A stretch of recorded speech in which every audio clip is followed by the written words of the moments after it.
That's right, I have a gift for you, a formula for painting successful portraits.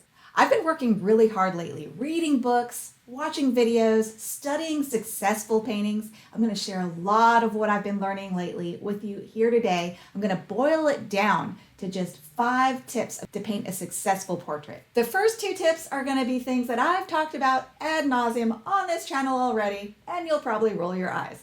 But for those of you who are new to my channel, I'm going to share them. But then the last 3 things are things I've applied to my last 2 portraits that I've done. I've shown them on my community tab. I've done shorts footage. I've applied these last 3 tips to my latest portraits, and I really think it helped them so much. See, I'm still struggling with this one, but I didn't follow the tips that I'm going to give you today in this painting.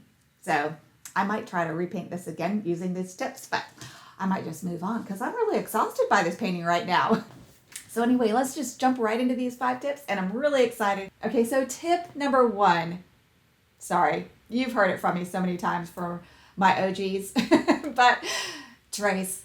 For the love of all that is good, trace. That's all I'm going to say. And if you want to know more about that, you can go watch my other videos. In fact, I think my last week's video, I talked a lot about it. I did. Oh, and here's a sub tip. Values are more important than color. So if you're watching my tutorials or anyone else's tutorials and you get hung up on, oh, what color, exact color are they using? And no, don't worry about that. Yellow plus red equals orange. Use your yellow you have and the red you have, and if you don't like how they mix to make an orange, try something different. You don't have to get the exact colors in the tutorials that you follow. But the values are important. You have to get the darks, and the light, and that's part of one of my really important tips that I'm going to talk about later. My next tip, and I do talk about this a lot, tinker. Take your time.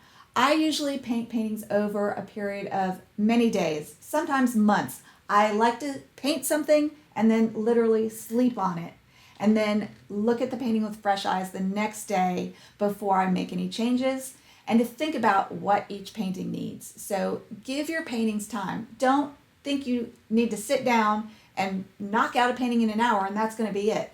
You're not going to create your best work working that way. Y'all ready to get into the real good stuff? Tip number 3.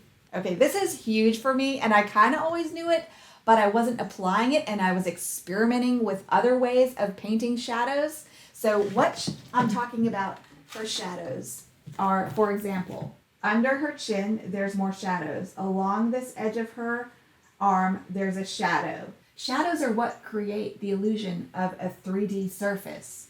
So because she has a nose that comes out in space, she has a shadow here. So that's what I'm talking about. In the past, what I've done is paint an orange shadow and then let it dry and then glaze over it with a pure blue. And I've seen really good painters do that, and it works for them. But for whatever reason, that doesn't look good to me. My paintings were ending up looking bruised. Like in this painting of this lady, she has a shadow along her chin, and I painted it with purple, and it just didn't work. It looks like a bruise. Let's see, let's give you a perfect exact formula that you can roughly follow. Roughly, it would be 40% yellow, 40% red, and 20% blue. And I like a cobalt blue or an ultramarine. Cerulean could work. I want to play with that. One of the books that I was studying used cerulean a lot to mix in a little bit of coolness to paint shadows, like orange warm shadows with a little bit of cool added. So I want to try that too. You could also, instead of those, if you really want to make sure you keep your shadows warm, you can go 40% yellow. My yellow is Aureolin. My red of choice is M. Graham Naphthol red. And my 20% could be burnt sienna. I did use some burnt sienna in the darkest shadows here.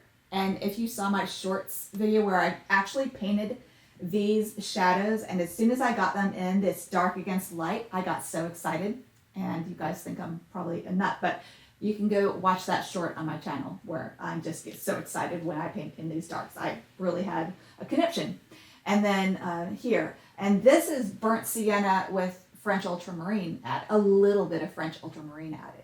So burnt sienna is a great color too. It's an earth pigment, but it's still quite warm. Warm meaning leaning red or yellow.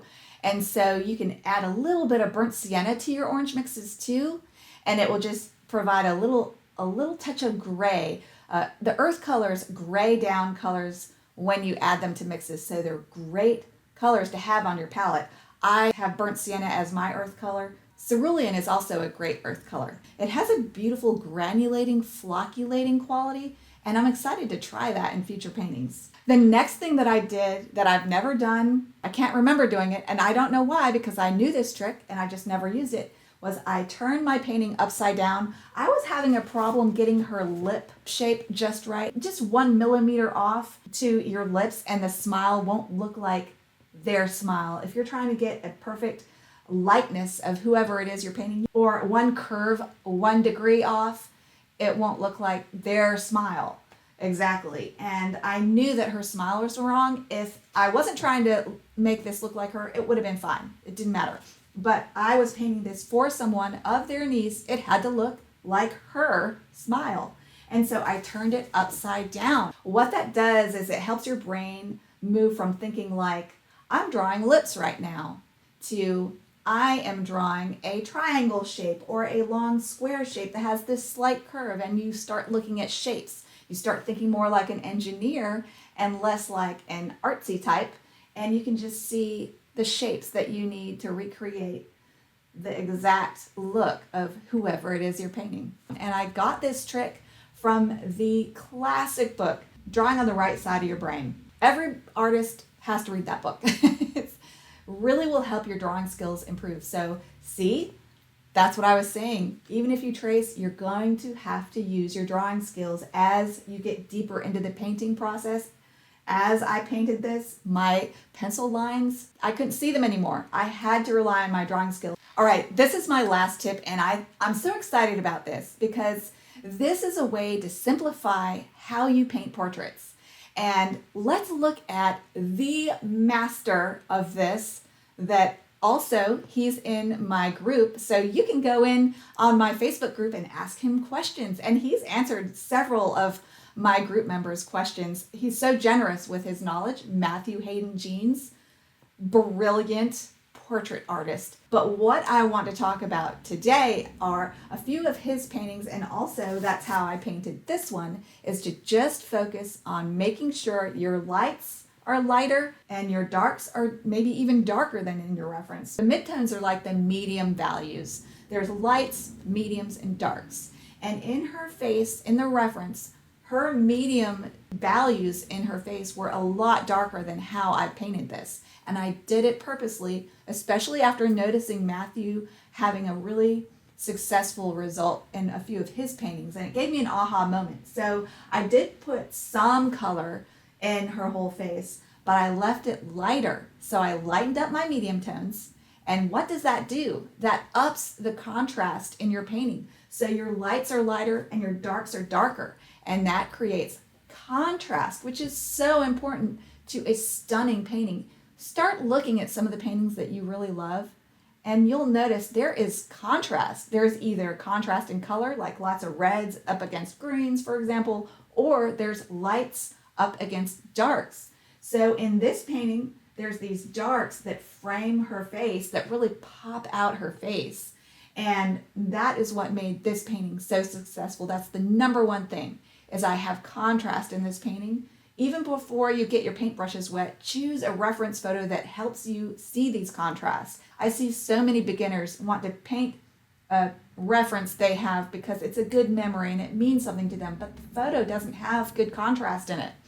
So it's not going to set you up for success if you paint from a bad picture. So try to paint from the best pictures you can. I'm so excited to have this formula to move forward with and play with in future paintings of portraits and animals and landscapes. I mean, these keys to success for portraits will apply across a lot of different subjects. So even if you're painting a cat or a sunset, look for the contrasts and play them up, because that will give your painting wow factor. So I hope that helped. I had a great time talking to you all today. Go binge my other content. It really helps me when you do that. Leave me a comment. That really helps me too with the algorithm. Like this video if you enjoyed it. I'd love for you to join my Patreon, where you can access a very large library now of over 100 tutorials, depending on what tier you choose. I will say most of my tutorials are more advanced, but hey, the reason why I've made them the way I have is me personally, I get bored by beginner tutorials. So most of the paintings on my Patreon are me just painting what I want to. They're more complex and you will learn so much. I do have, I would say about 20 tutorials that are very beginner friendly. So there is a lot of content on there for beginners, but a lot of content on there is intuitive, loose, fast, free, loose yet realistic animals. So if you would enjoy that, I'd love you to join my Patreon. And I will see you really soon with another great video that gives you a lot of really good, juicy watercolor tidbits. But until then, go watercolor your world. Bye, everybody.